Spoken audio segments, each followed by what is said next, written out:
Hey guys, Larry here. For today's video, we're going to be talking about what Umebura SP10 and Luminosity Makes Big Moves 2024 has proven about competitive Ultimate so far. The year has barely started and we already got two legendary tournaments that happened on the same weekend. 2024 is looking to be a great year for competitive Ultimate. Also, I know this is over a week after those tournaments happened and I'm hoping to have the next video of this series come out much sooner, but no promises. Anyways, I'm going to jump right into it and talk about Umebura SP10 first. Umebura SP10 is a super major that took place in Japan and had quite a few out-of-country players in attendance. First and foremost, I gotta give props to Umeki, who you guys might know as being the best Peach/Daisy player in Japan, but what you may not know is that on top of being a top competitor, he's also one of the top tournament organizers in Japan and is one of the main TOs for this tournament, which he almost top 8'd at. That is insane. He came up just shy of top 8, getting 9th, losing to Canon winners and Yara and losers, who actually ended up reverse yoing him. Very tragic way to end your run, but definitely nothing to be ashamed about. There's very few people who are capable of top 8ing a stacked event like this, let alone doing it while being one of the main hosts for the event. We gotta talk about my man Void. He's proving once again that regardless of him being unranked and inactive in the competitive scene, he is still a huge threat when he chooses to be. He ended up getting 17th at this tournament, getting 3-0'd by Acola and 3-2'd by Asimo. Before ending his run, he got some good wins under his belt such as Ouch, Shirayuki, Chicken, and Lai. Void's punish game and combos are just as crazy as they've ever been, and he continues to show just how creative and innovative of a player he is. Hopefully we'll see another tournament run from him sooner rather than later. Another player that got 17th was Cosmos, and I feel like he's been getting memed on a lot recently, but I feel like he had a really respectable run. He reversed 3-0'd Tsubaki, beat Dio, and lost to Acola and Zama for 17th. Those are not bad losses, and he took Zama to game 5. It was just unfortunate that he had to face Zama so early in bracket due to him getting upset by Torgiri, the Banjo player, but that's just how tournaments go. You never know what upsets are going to happen. Speaking of Torgiri, how is this man so good with Banjo?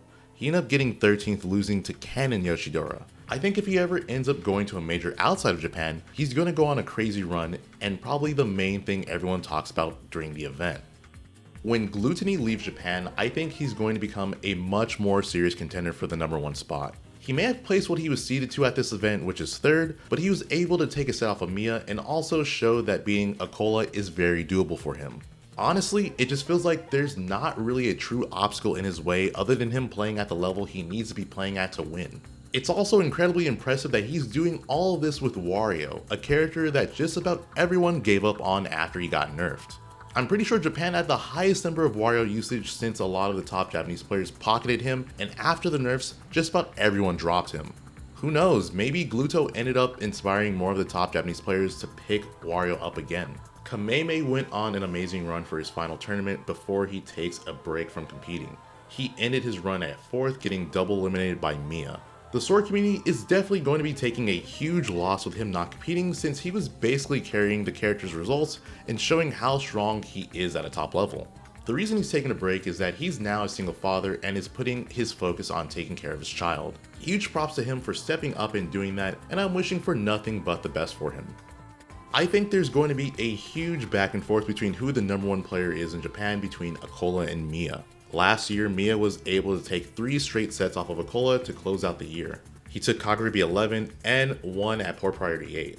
But at Umebura, Acola was able to win it over Miya in Grand Finals, beating him in a close 3-2 set. I think if you were to ask a lot of people at the end of 2023 who was the best player in Japan, most of them might have said Miya considering his previous sets over Acola, or maybe that he wasn't just yet, but on the verge of overthrowing him. But with their set at Umebura, it's showing that Acola is not going to give up his title without a fight. Huge congrats to Acola on having yet another stacked tournament under his belt.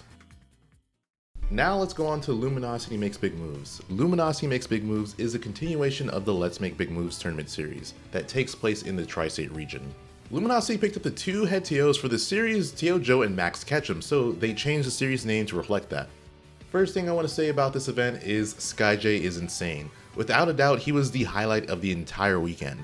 This man went solo Incineroar and was able to get 5th at this tournament. He reversed 3-0'd Cola, Jazo, Sinji, and took Sonix to game 5. The Sonix set is by far the most impressive out of a bunch in my opinion because Sonix has proven to be absurdly consistent and Sonic vs Incineroar sounds horrible. Literally, it's like the Sonic meme. This matchup is unwinnable, give up. Except SkyJ was holding his own and made that set look incredibly competitive. I don't know if you guys know this, but Incineroar is the slowest character on the ground and Sonic is the fastest. So already right there in terms of mobility, you have a huge disadvantage as Incineroar. Regardless of that, SkyJ with amazing decision making and Incineroar cheese was on the verge of making one of the biggest upsets of the tournament. Unfortunately for him, it didn't happen and he ended up losing to Spargo and Losers, which was also a pretty entertaining set. I gotta give props to my Falco brother Tilde for top 8ing this tournament and also being the closest player to actually taking a set off of Tweek at this event. Tilde almost got the upset in reverse 0 Tweek, but Tweek was able to maintain his composure and close it out. Tilde's run ended at 7th, losing to Meister 3-1. Funny enough, the last time Tilde and Meister played each other before that set was at Let's Make Big Moves last year, except Tilde 3-0'd him, so Meister got a little revenge there. MKLeo playing on point is such a joy to watch, and thankfully he was on point this tournament. Leo was able to beat Spargo in winners, which I personally think was my favorite set of the tournament, but unfortunately he lost to Tweek and Spargo in the run back in Losers. Both the sets he lost looked extremely doable for him, but things just didn't go his way. He ended up getting 4th, which is what he got last year. Coincidentally, the top 4 from last year are the exact same as this year. The only difference is that Spargo and Sonix swapped placements. If history is truly repeating itself, then things are looking bright for Leo going into Genesis 10. Congrats to Tweek for not only 2-peating this event, but also defending the Tri-State region once again. So far this tournament series has only been won by Tri-State players, and Tweek is keeping that tradition alive. With this tournament win, Tweek is continuing to show that he is the most consistent player in the US, and things are looking good for him going into 2024. To my knowledge, last year, Tweek didn't place any lower than 9th at any event, which is insane to think about considering how much more competitive Ultimate has gotten at a top level, and he's still able to keep up. It feels like the only true roadblocks in his way at tournaments seem to be Miya and Acola, and I'd say it's definitely more so Acola than it is Miya. Also, Sonix and Ken's tournament run ending the same way on the exact same weekend is absolutely hilarious. For their tournament sock, they both used homing attack on the left side to try and hit their opponent and ended up SDing and losing the set. Great minds think alike, I guess. There's one last thing I need to address, and that is the Steve ban. If you didn't know, Luminosity Makes Big Moves was a Steve ban tournament. They did a poll on whether or not Steve would be banned at the event, and the majority of the people who voted wanted him banned. I will honestly say that Luminosity Makes Big Moves top 8 was one of the most entertaining for me in a long time. Was it because Steve was banned? I want to say no, because last year's tournament had Steve legal and it was still one of the most entertaining top 8s of the year. I hear a lot of people give the excuse of banning Steve because it kills viewership, but I don't know how true that actually is. Umebura's top 8 had Steve, Sonic, Game & Watch, and Samus, which are characters I feel like people are very vocal about not liking to watch, and yet I'm pretty sure Umebura's stream still had more viewership overall than Luminosity Makes Big Moves did. I think spectators love to hate on those characters and will watch regardless, so I think the whole viewership thing shouldn't be part of the argument because it doesn't seem to be true. I will say, as a competitor, I can understand wanting Steve banned. I mean, I made a whole video talking about it. I just don't think arguing viewership is a good way to go about it. I just want to be clear, I'm not saying to not host Steve ban tournaments, just don't use viewership as an excuse for doing it, because it doesn't seem true. And that is it for the video. If you guys enjoyed it, make sure to drop a like, it helps me out a lot.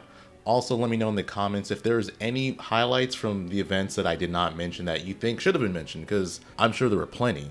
Also, don't forget to subscribe if you enjoyed the content and want to see more of it. And that's it. Thanks for watching, and I will see you next time.